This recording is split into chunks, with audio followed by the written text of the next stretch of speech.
साहित्य सरिता में मैं डॉक्टर बबीता जायसवाल आप सभी का हार्दिक स्वागत करती हूँ। मेरी प्रिय छात्र छात्राओं, आज मैं राग दरबारी उपन्यास का अंतिम भाग प्रस्तुत करने जा रही हूँ और इसमें इसके सारे परिच्छेदों का संक्षिप्त सी कथा के रूप में आपके सामने वर्णन करूंगी। गांव के किनारे एक छोटा सा तालाब था जिसका उपयोग गांव के लोग शौचालय के रूप में करते थे। उसका दूसरा उपयोग घसियारे, विशेषतः इक्के चलाने वाले, अपने घोड़ों के लिए घास काटने के लिए किया करते थे। गांव सभा के अध्यक्ष चुनाव के थोड़े ही दिन रह गए थे, अतः एक दिन शनिचर घास काटने वालों के बीच चुनाव प्रचार और वोट मांगने के लिए जा पहुंचा। उस समय दो घसियारे घास छील रहे थे। शनिचर ने बिना किसी प्रस्तावना के बताया कि वह प्रधान के लिए खड़ा हुआ है, प्रधान पद के लिए उसने अपने आप को नॉमिनेट किया है और उनसे वोट मांगने के लिए आया है। एक ने शनिचर को गौर से देखा और मजाक करते बोला, देह पर नहीं लगता, पान खाए अलबत्ता। शनिचर विनम्रता की मूर्ति बन के बोला, असली प्रधान तो वैद्य जी होंगे। समझ लो कि खुद वैद्य जी तुमसे वोट मांगकर भीख मांग रहे हैं। बोलो क्या कहते हो। दूसरा घसियारा बोला, कहना क्या है, जब वैद्य जी वोट की भीख मांग रहे हैं तो मना कौन कर सकता है। हमें कौन वोट का अचार डालना है, ले जाएं, वैद्य जी ही ले जाएं।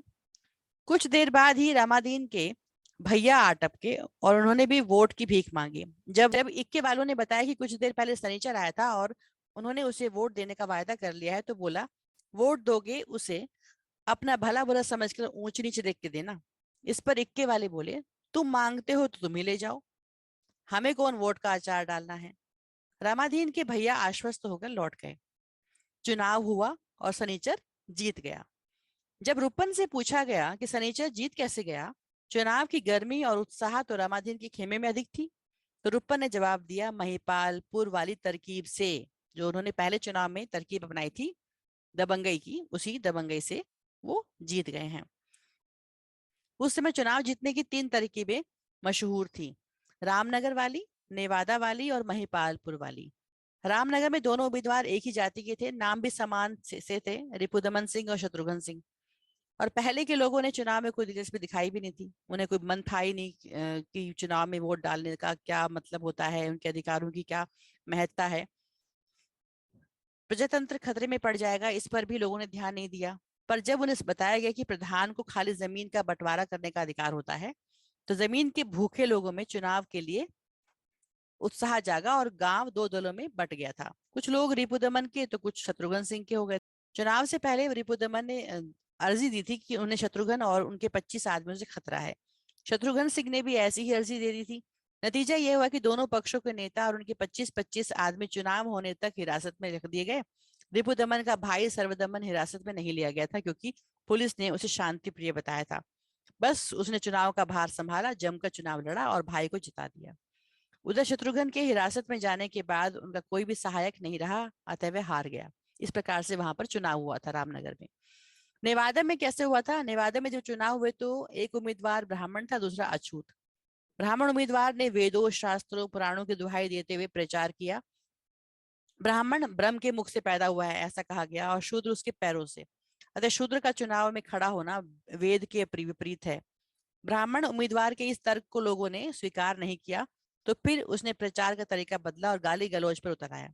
वह चबूतरे पर बैठ गालियां दे रहा था कि अचानक कमर पर लात पड़ी और चबूतरे से नीचे लुढ़क कर गिरा ही था कि 10 ठोकरें और पड़ी। तब उसने तीसरी तरकीब लड़ाई की, अब क्या किया जाए। वह किसी बाबा जी को पकड़कर ले आया जो शंकर का नाम जपते थे और गांजा पीते थे। उन्होंने गांव के मंदिर के सामने डेरा डाला, तरह तरह की कहानियां सुनाई, अखंड कीर्तन और स्वयं को कृष्ण का अवतार बताया। एक दिन उन्होंने अचानक ऐलान किया कि हमारे भगवान ने लो चुनाव कर दिया है और उन्होंने बताया है कि प्रधान तो ब्राह्मण ही होगा। मतलब भगवान ने भविष्यवाणी कर दी है कि यहाँ का तो ब्राह्मण ही बनेगा। आ, बस अंधे श्रद्धालु गांव वालों ने चरस गांजा पीने वाले बाबा जी की बात, भगवान की बात को मान करके और ब्राह्मण उम्मीदवार को जिता करके प्रधान बना दिया। तो वहां पर इस प्रकार से बन गया। महिपालपुर वाला तरीका शुद्ध वैज्ञानिक और सबसे आसान था। चुनाव 12 बजे दिन को होना था। चुनाव अधिकारी की घड़ी 1.25 घंटा तेज थी, अतः विरोध के बावजूद उसने 11:15 बजे ही जितने वोटर और उम्मीदवार थे उन्हें से वोटर लाकर चुनाव समाप्त होने की घोषणा कर दी थी और नतीजे का ऐलान कर दिया था। जब शेष वोटर घटनास्थल पर पहुंचे, वोट डालने आए, तो वहां ताला लगा हुआ था।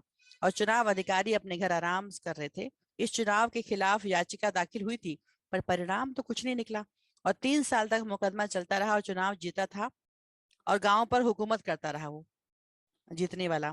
शिवपालगंज के चुनाव में शनिचर को इसी पद्धति से जिताया गया था। इसमें परेशानी भी नहीं हुई, केवल एक सस्ती घड़ी का खर्चा हुआ, जिसे चुनाव अधिकारी कलाई पर बांधे अपने घर चला गया। रामाधीन ने नेवादा वाला तरीका अपनाया था, पर ना बाबा जी काम आए और ना ही शराब का गांजा काम आया। ये वही मैदान में ढेर हो गए थे। रंगनाथ छत पर लेटा था, तभी उसकी निगाहें बरामदे के एक कोने में ढेले से बंधी गंदी सी एक पुड़िया पर पड़ी। यह प्रेम पत्र था। पढ़ते ही उसकी समझ में आ गया कि यह पत्र उस रात आने वाली लड़की ने लिखा था, पर वह है कौन और उसने किसके लिए लिखा है? यह तो स्पष्ट था कि पत्र रंगनाथ के लिए नहीं था। तो क्या फिर वह रूपन के लिए था और लिखने वाली बेला थी? वह कुछ निश्चय नहीं कर पाया और पत्र जेब में डालकर घर से निकल पड़ा। आज जोगनाथ का मुकदमा शहर में होने वाला था, अतः गांव के अधिकांश लोग शहर गए हुए थे। अचानक वहीं बद्री पहलवान अपने भुवन मोहन रूप में आते दिखाई दिए। पहले उसका इरादा उस प्रेम पत्र को रूपन के सामने रखने का था, पर बद्री को देखते ही उसने योजना बदल दी। पत्र को पूरा पढ़ने के बाद बद्री ने उसे अपने कुर्ते की जेब में डाल दिया। रंगनाथ ने कहा, रूपन बाबू बड़े गलत रास्ते पर चल रहे हैं। और वह लड़की? बद्री ने कहा, यह चिट्ठी तो ग्राम सेविका ने लिखी है, यहाँ सिर्फ उसी को ये बातें आती है। रंगनाथ ने प्रश्न किया, तो क्या रूपन ग्राम सेविका से फंसे हुए हैं? नहीं नहीं, वह ग्राम सेविका तो दूसरों की चिट्ठियां लिखती है। तुम फिक्र मत करो, मैं ठीक कर दूंगा। ऑनरेरी मजिस्ट्रेट का इजलास था। वातावरण बड़ा गंदा और फूहड़ था। गयादीन की गवाही हो रही थी। वकील ने उसे उसकी बहन, लड़की लड़की की शादी के बारे में उल जुल प्रश्न किए थे। जब उससे कहा गया कि यह प्रश्न अप्रासंगिक हैं, तो उसने कहा कि वह उनकी प्रासंगिकता बाद में स्थापित कर देगा।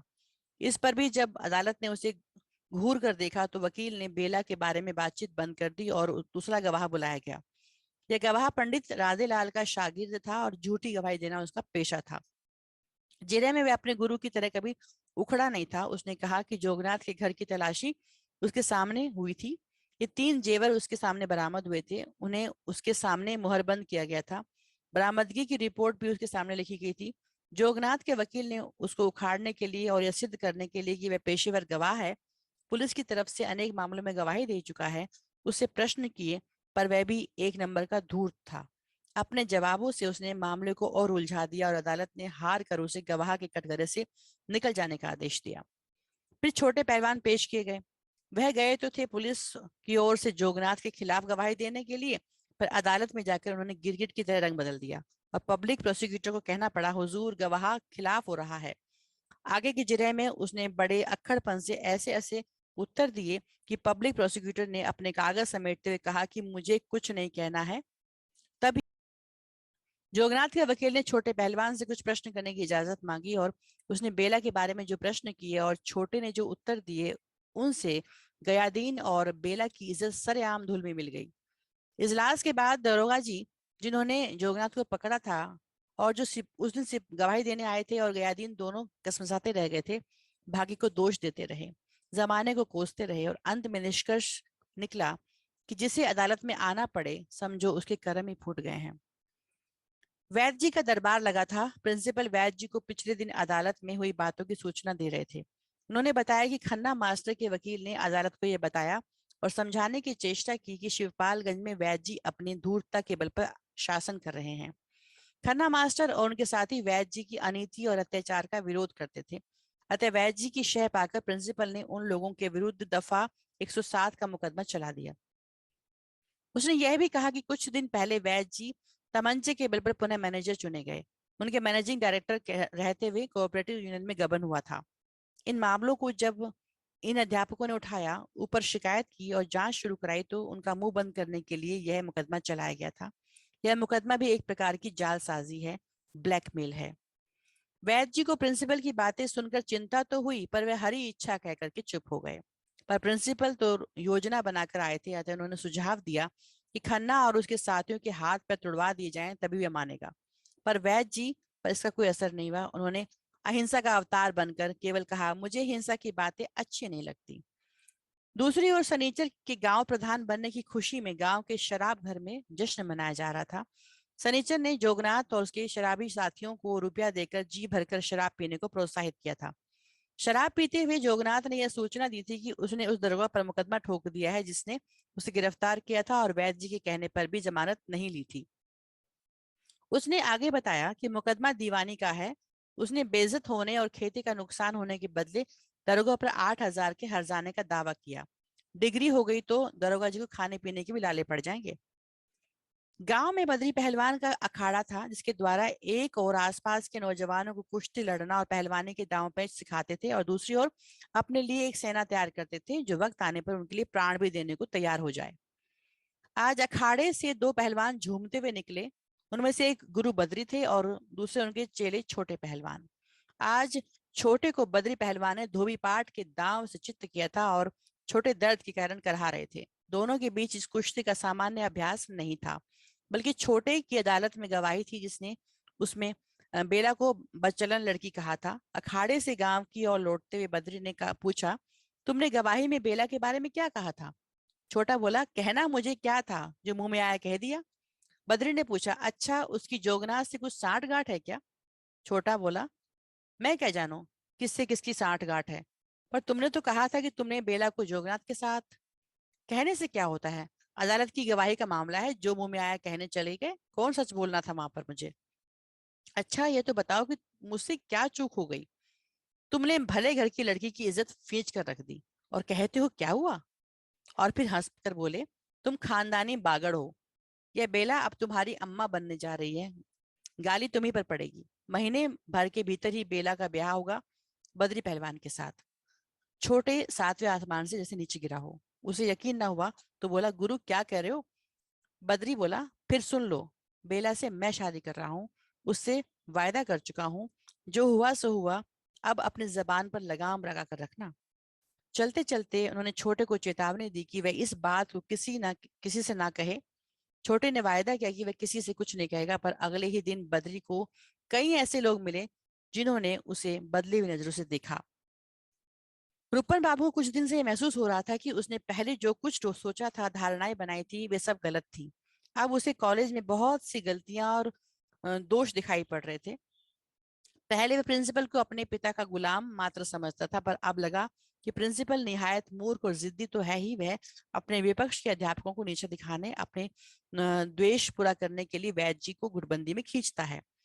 उन्हें बिना वजह खन्ना मास्टर आदि के विरुद्ध भड़काता है। पहले वे खन्ना आदि को मूर्ख और बोर्डम मानता था, पर अब उसे लगा वो बोर्डम तो वो है, पर प्रिंसिपल की तरह बदमाश नहीं है और उनकी रक्षा होनी चाहिए। वह अपने भाई बद्री को भी गुंडों का प्रतिपालक मानने लगा था। इन सब बातों से पहले वह दुखी हुआ और फिर अचानक उसके मन में विद्रोह की ज्वाला धधकने लगी। इस विद्रोह की ज्वाला में आहुति का कार्य किया इस उड़ती हुई अफवाह ने कि बद्री और बेला की साठगांठ है और शीघ्र ही दोनों विवाह बंधन में बंधने वाले हैं। अब तक वह समझता था कि केवल वह बेला से प्रेम करता है और इसीलिए बेला भी केवल उसी से प्रेम करती होगी।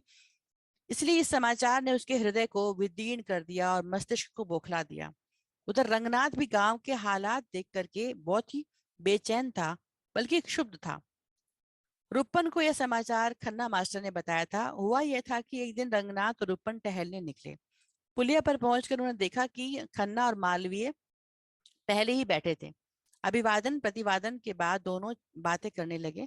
खन्ना मास्टर ने रंगनाथ और रुपन की सहानुभूति और सहायता पाने की गर्ज से उन्हें एक पर्चा दिखाया और बताया कि प्रिंसिपल अब नीचता पर उतर आया है और हमारा चरित्र हनन कर रहा है। पर्चे बंटवाकर गांव वालों में झूठा प्रचार कर रहा है कि मालवीय कॉलेज के लड़कों के साथ अनैतिक आचरण करते हैं, उन्हें शहर में सिनेमा दिखाते हैं, परीक्षा में निकल कर आते हैं, आदि आदि बातें। रूपन ने सुनने के बाद कहा, मैंने भी कुछ समय पहले सुना तो था कि मालवीय जी एक लड़के को सिनेमा दिखाने शहर ले गए थे।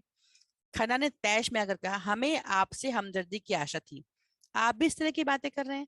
रूपन थोड़ा गर्म होकर बोले, जो सुना वह कह दिया, पर मैं पर्चेबाजी का विरोध करता हूँ, मैं खुलेआम इसका विरोध करता हूँ।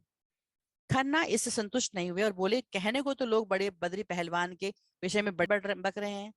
रंगनाथ ने पूछा, बद्री दादा के बारे में क्या बक रहे हैं?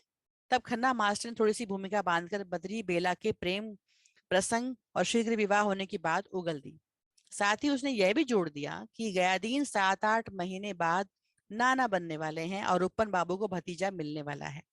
ये खबर सुनते ही रुपन बाबू पुलिया से नीचे गिरते गिरते बचे। उन्हें बहुत सी बातें याद आई और उन्होंने खन्ना मास्टर की बात को सच मानकर प्रिंसिपल को गालियां बकनी शुरू कर दी। कुछ दिन बाद रुपन, वैद्य जी और प्रिंसिपल जिला विद्यालय निरीक्षक से मिलने के लिए शहर गए। साथ में देसी घी का कनस्तर लेते गए। उनसे मिलने के बाद वे लोग बाजार में आ गए। तंबोली की दुकान पर पहुंचकर तीनों ने भंग का एक एक गिलास पिया। तभी वहां से कुछ लड़कियां निकली। वे लड़कियां आधुनिक फैशन के नाम पर झबरे बाल रखी थी, चूड़ीदार पायजामा और चुस्त कुर्ते पहने थी तथा अंग्रेजी में बातें कर रही थी। रूपा ने उन्हें देखकर कहा, लगता है अब सब विलायत से आई हैं, उन्हें के उन्हीं से पैदा हुई हैं। प्रिंसिपल को मौका मिल गया और वह रूपन को, जो कुछ दिनों से खन्ना मास्टर का पक्ष लेने लगा था, अशिष्ट भाषा के लिए डपटने लगा। बस दोनों में झगड़ा, शायद मारपीट भी हो जाती, पर वैद्य जी के कारण से ये नौबत नहीं आई। तभी वैद्य जी को पीपल के पेड़ के नीचे रखा हुआ एक शिवलिंग दिखा। वे भक्ति से भर गए, उनके पास जाकर बोले, आंखें बंद करके बैठ गए और शिव स्तोत्र पढ़ने लगे। उनकी प्रार्थना में शिव की स्तुति कम थी, उनसे बार बार प्रार्थना की जा रही थी कि वे वैद्य जी के शत्रुओं, कौन कौन, रामाधीन कोऑपरेटिव यूनियन के इंस्पेक्टर खन्ना मास्टर और उनके साथियों को अपने तीसरे नेत्र से भस्म कर दें। जब अपने नेत्र खोले तो वैद्य जी ने देखा कि अभी भी प्रिंसिपल और रुपन लड़ने पर उतारू हैं। उन्होंने दोनों को समझाने की कोशिश की, पर जब रुपन नहीं माने तो वे उस बात पर बिगड़ गए और बदले में रुपन ने उन्हें बद्री बेला के विषय में बता दिया। वैद्य जी को गहरा बहुत ही धक्का लगा। प्रिंसिपल ने वैद्य जी को संभालने की चेष्टा की, पर वैद्य जी को गीता का समत्व सिद्धांत पढ़ चुके थे, वो तो सबको समान समझते थे, उन्हें किसी की सहायता की आवश्यकता नहीं थी। रुपन भी अपने पिता को शांत देख चुप हो गए और कहा कि वह शहर में ही रुक रहे हैं, रात की गाड़ी से आएंगे। रुपन वहां से जा रहे थे कि चलते चलते उन्होंने वैद्य जी को प्रिंसिपल साहब से कहते सुना, मैं पुरातनवादी नहीं हूँ, गांधी जी अंतर जातीय विवाहों के पक्ष में थे, मैं भी हूँ। बद्री और बेला का विवाह सब प्रकार से आदर्श माना जाएगा, पर पता नहीं कि गयादीन की क्या प्रतिक्रिया होगी, देखते हैं। शहर से लौटने के बाद रुपन रात को ठीक से सो नहीं पाया। उस दिन कॉलेज की छुट्टी भी थी, अतः दोपहर तक आलस्य में समय बिताया।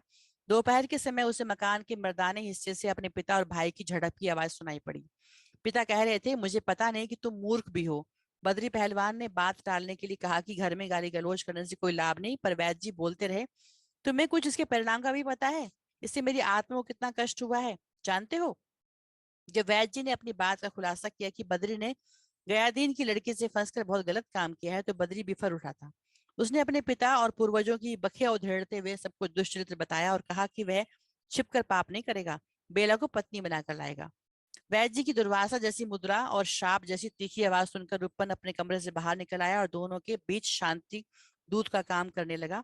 पर रुपन के ये शब्द सुनकर कि बद्री दादा जब बेला से फंसी गए हैं, बद्री ने रुपन की गर्दन पकड़ लिया और उसे लताड़ बताई। रुपन गिरते गिरते संभल गए और बोले, पिताजी इन्हें जो करना है करने दीजिए। वैद्य जी का पारा ऊंचा था, अतः वे रुपन पर भी बिगड़ गए और रुपन को वहां घिसे पिटे मुंह से भागना पड़ा। दोपहर ढल रही थी, घर से निकलकर रुपन हलवाई की दुकान पर गया। उसे वहां लंगड़ दिखाई दिया।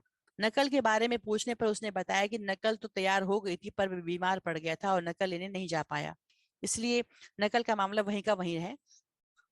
पास में खड़े एक नेता ने सुझाव दिया कि वह तहसील के सामने ही झोपड़ी डाल दे और कुछ दिन बाद भूख हड़ताल शुरू कर दे।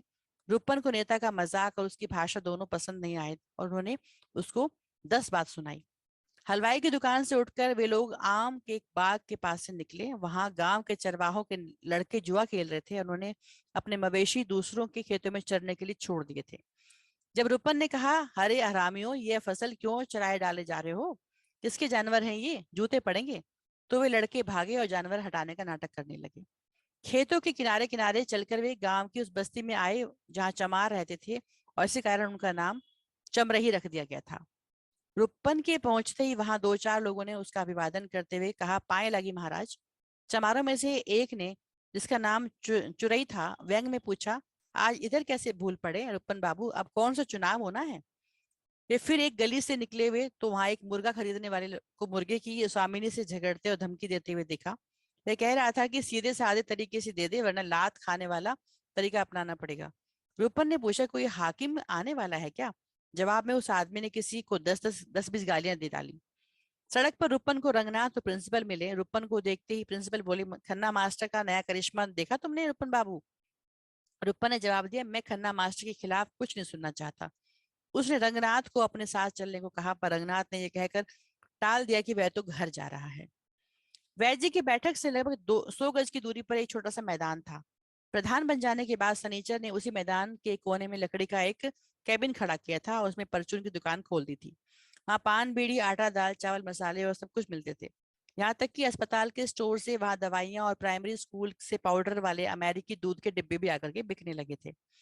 कोऑपरेटिव यूनियन के नए सुपरवाइजर ने सुझाव दिया था कि उसी जगह कोऑपरेटिव स्टोर भी खोला जा सकता है। सनीचर की दुकान को चलते देख और सब तो खुश थे, लेकिन रंगनाथ का विरोध था। एक दिन बातचीत में शनिचर ने रंगनाथ से कह भी दिया कि असली प्रधान वैद्य जी ही हैं, वह तो उनके अंदर अंडर में काम करने वाला एक गर्दली टाइप का है। जनसंख्या नियंत्रण को राष्ट्र के लिए परम आवश्यक मानकर जगह जगह नौजवान और उनके कार्यालय बनाए गए थे। एक दिन इसी विभाग का एक नौजवान शिवपालगंज आया और सनीचर की दुकान पर बैठ के बढ़ती हुई जनसंख्या के कारण देश की प्रगति में रुकावटों और परिवार नियोजन के लाभ बताने लगा। दुकान पर बैठे लोगों ने इस समस्या को सुलझाने के लिए अपने अपने मौलिक सुझाव दिए, जिनमें से एक था कि बंदरों की तरह देश के बच्चों को भी पकड़कर उन्हें विलायत भेज दिया जाए।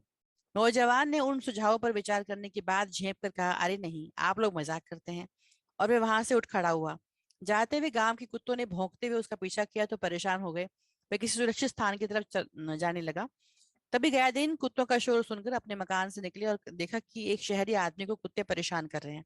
उन्होंने कुत्तों को डपटा, आसपास के लड़कों ने भी ढेले फेंके तो कुत्ते भाग गए।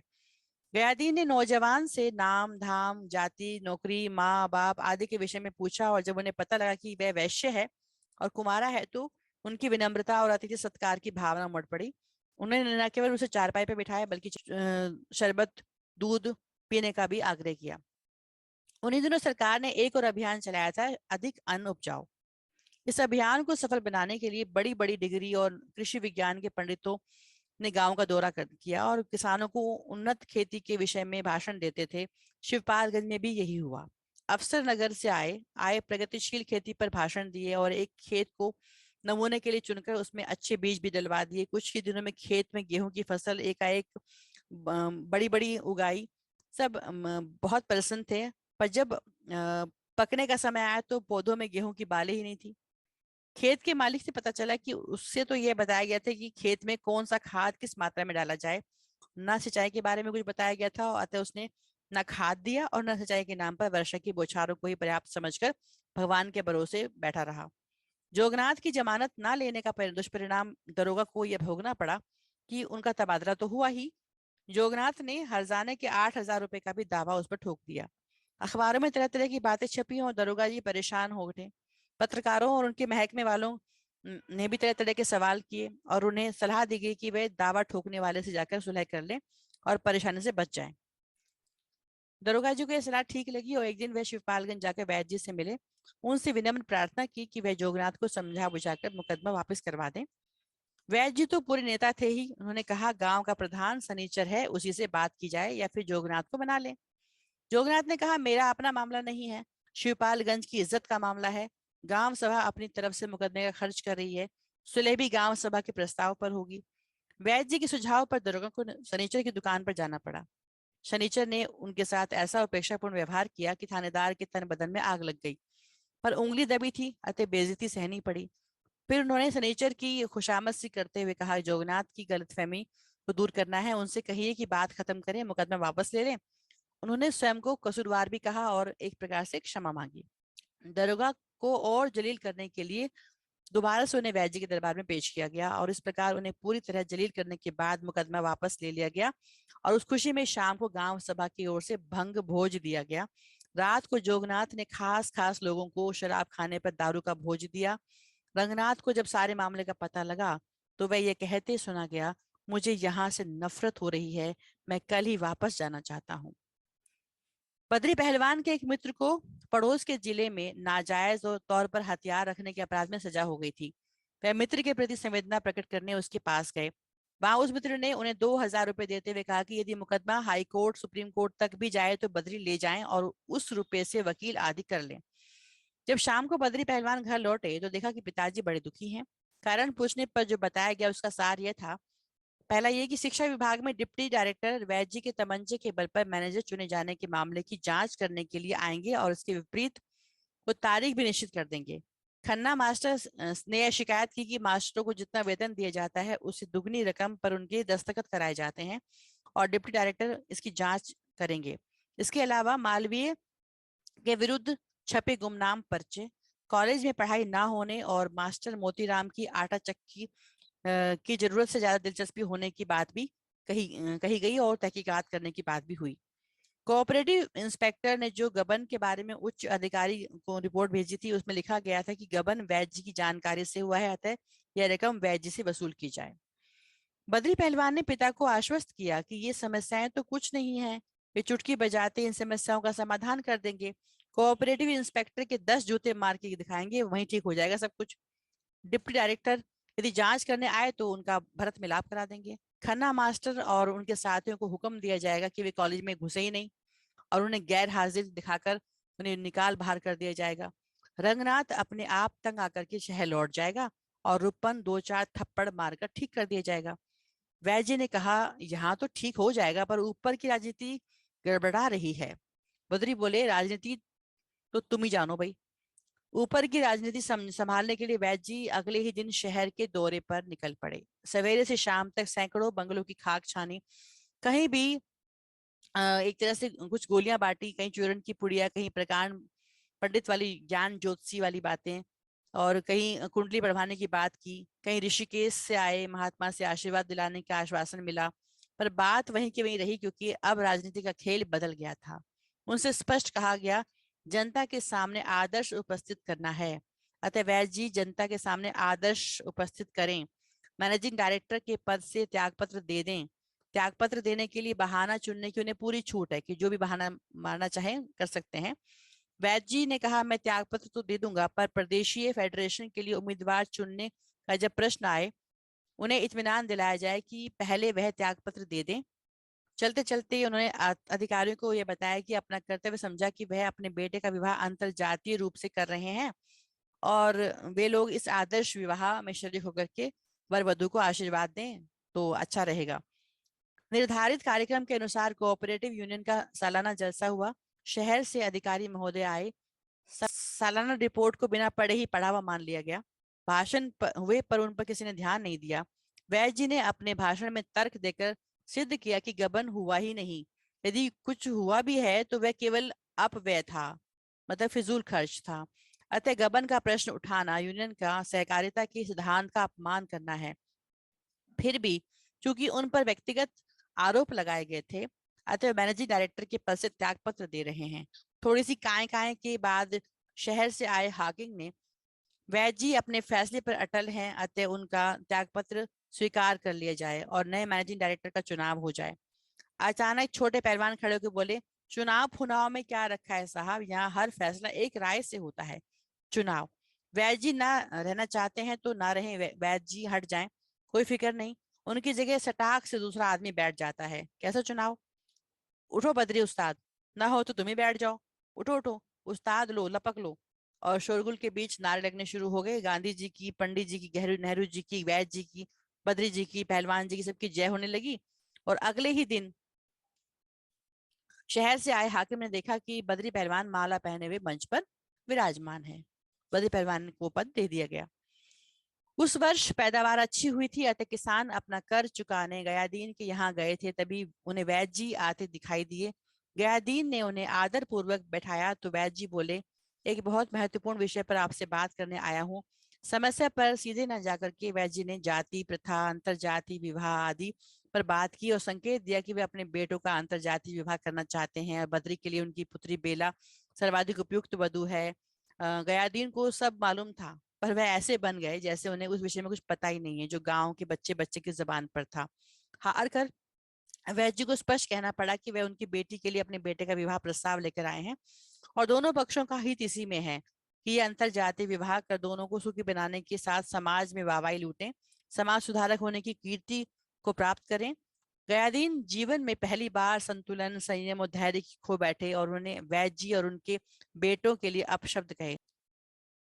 और क्या कहा, तुम चाहे जितने बड़े नेता हो जाओ, नरक में कीड़े मकोड़ों की तरह जाके घिसटोगे। और तुम्हारे ये सांड, क्या नाम है उनका, अपने इन लोंडों को हटा दो।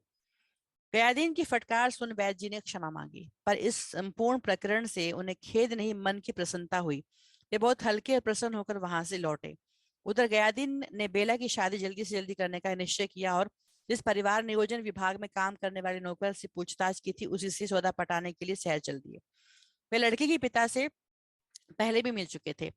लड़के के बाप ने गयादीन और बेला की प्रशंसा की थी। विवाह प्रस्ताव स्वीकार करने में कोई अड़चन नहीं थी, पर अड़चन भी नहीं थी, पर कोई आर्थिक स्थिति का रोना रोने और लड़के की पढ़ाई लिखाई पर खर्च करने की बात कहकर 15,000 रुपए की मांग की। गयादीन ने 7,000 रुपए देने का वादा किया और यह बात कहकर कि टाल दिया कि लड़के का बाप अपने रिश्तेदारों से विचार विमर्श करने के बाद अंतिम निर्णय बताएगा। शहर के लिए बस पकड़ने जाने की बात सोच रहे उन्हें खन्ना, मास्टर, मालवीय और रंगनाथ आते दिखाई पड़े। उन्होंने आते ही प्रिंसिपल को शिकायत करना शुरू कर दिया कि गयादीन ने हर बार की तरह इस बार भी उन्हें अत्याचार सहने, मार खाने और फिर इस्तीफा देकर गांव छोड़कर चले जाने की सलाह दी है।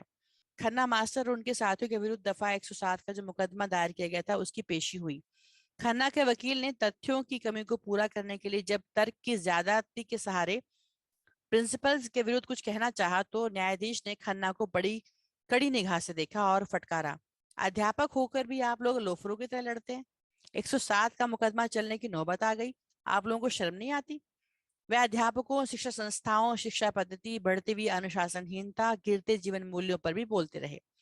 प्रिंसिपल को भी लताड़ा कि वे अपने मामले को कॉलेज के भीतर न निपटा पाए, अदालत में खींच करके ले आए। अंत में खन्ना मास्टर को चेतावनी देते हुए वह सुलह करके या कॉलेज छोड़कर बाहर चला जाए। इजलास की कार्यवाही समाप्त हुई। जब गयादीन को इजलास की कार्यवाही के बारे में बताया गया, तो उन्होंने भी वह सलाह दी जो न्यायाधीश ने दी थी, पर रंगनाथ ने अध्यापकों का पक्ष लेते हुए गयादीन से आग्रह किया कि वे अपने उपाध्यक्ष पद के अधिकारों का उपयोग करके उनकी सहायता करें। प्रिंसिपल को उसके अनाचार अत्याचार पर लताड़े तो गयादीन ने स्पष्ट कह दिया कि लोंडो की दोस्ती जी का जंजाल, मैं लीडरी नहीं करूंगा। रंगनाथ के पुनः आग्रह करने पर वह वैद्य जी को समझाए, उसने उस पर ही वार किया है, अब तुम ही लीडरी करके दिखाओ। रंगनाथ ने भी तैश में आकर कह दिया, तो यही होगा, आप कहते क्या हैं? शिवपालगंज का बस अड्डा गंदगी की साकार प्रतिमा थी। बस अड्डे की गंदगी बढ़ाने के लिए सारी जरूरत की चीजें मौजूद थी वहां पर। अड्डे के पीछे एक पोखर था, जिसका उपयोग गांव के बच्चे, बूढ़े, जवान सभी शौच कम के लिए करते थे और उनके द्वारा त्यागे के मलमूत्र को साफ करने के लिए हर वक्त वहां सुअर मंडराया करते थे। अड्डे के एक और मंदिर था जो अपने चिकट सीढ़ियों और उन पर बिखरे बताशे, फूलों, टूटे सकोरों के कारण मक्खी का पालन केंद्र बना हुआ था। थूकते खकारते दर्शनार्थी, रिरियाते चीखते भिखमंगे, आसपास की चाय पकौड़े की दुकानें, सब उस गंदगी को अब के अभियान में योगदान दे रहे थे। रही सही कमी को पूरा करने के लिए एक धर्मशाला थी, जिसके पिछवाड़े का पेशाब घर सूखा महासागर लहरा रहा था। इसी बस अड्डे पर रुपन और रंगनाथ को एक दिन लंगड़ मिला। पूछा, लंगड़, बस के अड्डे पर खड़े खड़े क्या कर रहे हो? नकल मिल गई? कब मिली? लंगड़ ने हमेशा की तरह मिमियाती आवाज में उत्तर दिया, नकल तो मैंने ले ली बाबू, पर मुझे बुखार ने दबा लिया। पूरे 17 दिन तक खटिया पर पड़ा रहा। तहसील में जाकर पता लगाया तो चिड़िया खेत चुग गई थी। नकल तैयार हो गई थी, नोटिस बोर्ड पर इसकी सूचना भी लग गई थी। 15 दिन तक उसे कोई लेने नहीं आया, तब उन्होंने उसे फाड़ कर फेंक दिया। रंगनाथ ने सलाह दी, गांव जाकर खेती करो, यह घाव अपने आप भर जाएगा। खेती कैसे करूंगा बापू, खेतों का ही तो मुकदमा चल रहा है। रंगनाथ ने जोर से सांस छोड़ी। लड़कों की वार्षिक परीक्षा चल रही थी। एक दिन खन्ना मास्टर ने एक लड़के को नकल करते पकड़ा। वह प्रिंसिपल के पक्ष का लड़का था, अतः जब खन्ना ने रिपोर्ट की तो वे खन्ना पर ही बरस पड़े। खन्ना जहां जाते हैं वहां कोई ना कोई गड़बड़ हो ही जाती है, कोई ना कोई मुसीबत हो ही जाती है। उन्होंने रिपोर्ट लेने से भी इनकार कर दिया। इस पर झगड़ा और बढ़ गया, गालियों की बौछार होने लगी। प्रिंसिपल ने पुलिस बुला ली, जो परीक्षा के कारण कॉलेज में ही मौजूद थी। पुलिस अधिकारी ने फैसला दिया कि प्रिंसिपल परीक्षा के इंचार्ज हैं, अतः खन्ना को तुरंत कॉलेज से बाहर चले जाना चाहिए। प्रिंसिपल ने जाते हुए धमकी भी दी कि यदि खन्ना फिर उधर आए तो उनके जूतों से खबर ली जाएगी। इसी दुर्व्यवहार पर विचार करने के लिए खन्ना मास्टर के घर कुछ अध्यापक, उनका साथ देने वाले लड़के और रंगनाथ इकट्ठे हुए थे। बैठक में खन्ना मास्टर ने कहा कि गत वर्ष त्रिपाठी के साथ भी यही हुआ था और उन्हें कॉलेज से अनुपस्थित दिखाकर उन्हें कॉलेज से बाहर निकाल दिया गया था। हो सकता है यही खेल प्रिंसिपल उनके साथ खेलें। रंगनाथ ने सुझाव दिया कि अच्छी सी अर्जी लिखी जाए और जब डिप्टी डायरेक्टर जांच करने आए तो उन्हें वह अर्जी भी दे दी जाए।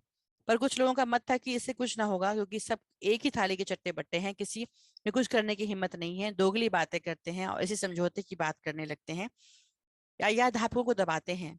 लड़के जो अब तक चुपचाप बैठे थे उनमें से एक बोला, आप हुक्म दे तो किसी दिन यही अंधेरे उजाले में प्रिंसिपल साहब का भरत मिलाप करा दिया जाए। भरत मिलाप का आशय था नाक भर काट ली जाए, जान लेने की जरूरत नहीं है। नाक काटने की बात सुन रंगनाथ उखड़ गया। उसे फिर पुरानी बीमारी ने घेर लिया और वह उठ कर जाने लगा। तभी विरूपन बाबू आए। उन्होंने बैठने से इनकार कर केवल यह घोषणा कर दी कि उसने लड़कों को तैयार कर लिया है और कल डिप्टी डायरेक्टर 500 आदमियों के सामने प्रिंसिपल पर जूतों की बरसात करेगा। ये कहकर के रूपन बाहर आया। रंगनाथ उसके पीछे था। रंगनाथ ने रूपन की चाल ढाल देख करके पूछा, रूपन तुमने शराब पी है? पहले तो रूपन ने टालने की कोशिश की, पर बाद में बोला, यहाँ गांधी महात्मा बनने से काम नहीं चलेगा। डिप्टी डायरेक्टर आने वाले थे, उनके रहने के लिए डाक बंगले में इंतजाम करना था और ये कार्य प्रिंसिपल को सौंपा गया था। अतः ओले वर्षा की परवाह किए बिना प्रिंसिपल इस काम में जुट गए और सब इंतजाम होने के बाद वैद्य जी की बैठक में आए। बद्री वहीं बैठे थे। यहाँ वहां की बातें करने के बाद प्रिंसिपल से पूछा, बारात में कब चलना होगा? उन्हें अभी ये पता नहीं चला था कि बद्री बेला का विवाह का मामला खटाई में पड़ गया है, अतः उनका इशारा बद्री के विवाह से था। जब वैद्य जी ने बताया कि बद्री का विवाह नहीं हो रहा है तो प्रिंसिपल को बड़ा धक्का लगा और सोचने लगे, धन्य है, ये गांव भी अद्भुत है। थोड़ी देर बाद पता चला कि जोगनाथ को फिर पुलिस ने दफा 109 में बंद कर दिया है। वह स्टेशन की बेंच पर दारू पी लेटा था।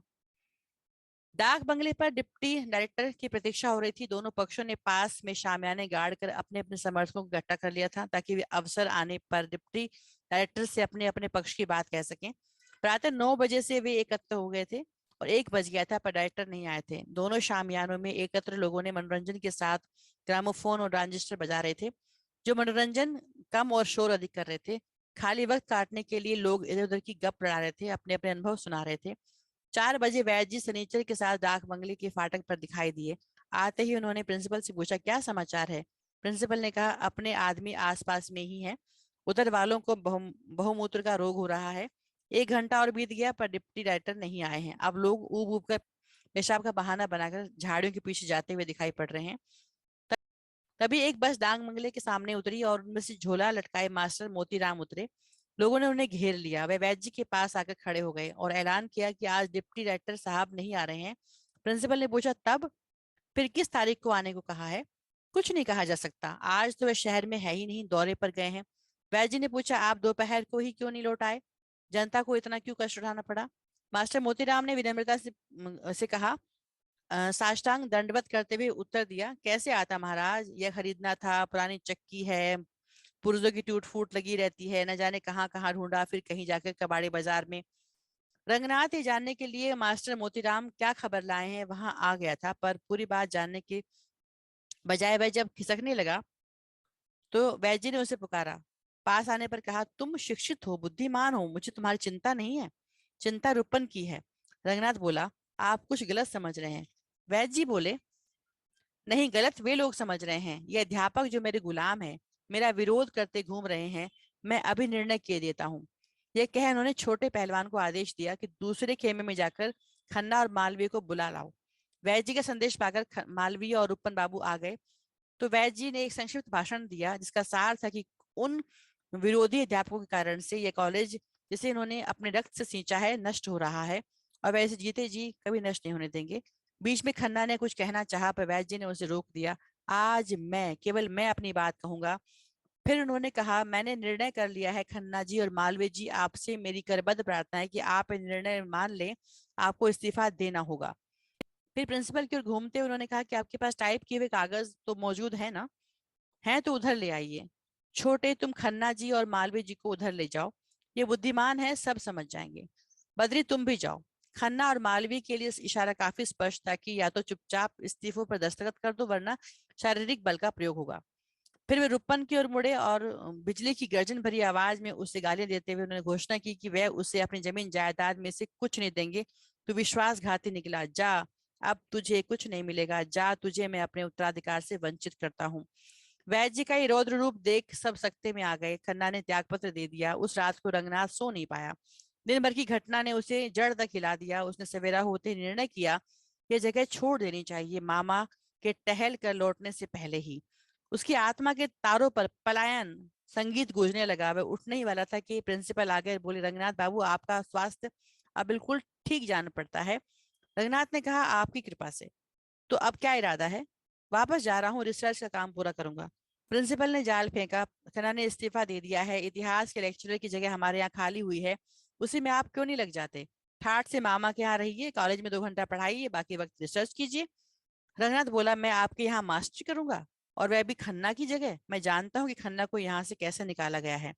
प्रिंसिपल ने पुनः आत्मीयता दिखाते हुए रंगनाथ से रुकने का आग्रह किया। इससे कहाँ तक बचोगे बाबू रंगनाथ? जहां जाओगे तुम्हें किसी खन्ना की ही जगह मिलेगी। रंगनाथ का चेहरा तमतमा उठा। उसने अपनी आवाज तेज कर कहा, प्रिंसिपल साहब, आपकी बातचीत से मुझे नफरत हो रही है, इसे बंद कीजिए। प्रिंसिपल भी कम नहीं थे। उन्होंने चुटकी लेते हुए कहा, बाबू रंगनाथ, तुम्हारे विचार बहुत ऊंचे हैं, पर कुल मिलाकर तुम गधे हो। इस प्रकार राग दरबारी में और बहुत सारे प्रसंग थे जो कि संक्षिप्त सी कथा में नहीं आए होंगे। ये कथानक की अनिवार्य कड़ी ना होते हुए भी उनको शामिल किया गया है। और ये जीवन में भ्रष्टाचार और गिरते नैतिक मूल्यों का सजीव दस्तावेज है। शिला शुक्र ने परंपरागत ढंग से कथा प्रस्तुत नहीं की है, क्योंकि उसका ये उद्देश्य कथा कहना नहीं है। शिवपालगंज की सामूहिक मानसिकता का उद्घाटन करना ही इस उपन्यास का मुख्य लक्ष्य है, और व्यंग्यात्मक ढंग से प्रस्तुत करते हैं शिवलाल शुक्ल, और अपने समाज की विसंगतियों का हमें दर्शन कराते हैं, जो आज भी मौजूद है। आज भी ये उपन्यास प्रासंगिक है। दस्तावेज और कथा के दोषों को छोड़ दें तो अद्भुत इस उपन्यास में हमें समाज के बारे में बातें मिलती हैं। आज इस उपन्यास की संक्षिप्त कथा मैं यहीं पे समाप्त करती हूँ। अगली वीडियो में मैं आपके सामने इसका विश्लेषण प्रस्तुत करूंगी। तब तक के लिए धन्यवाद।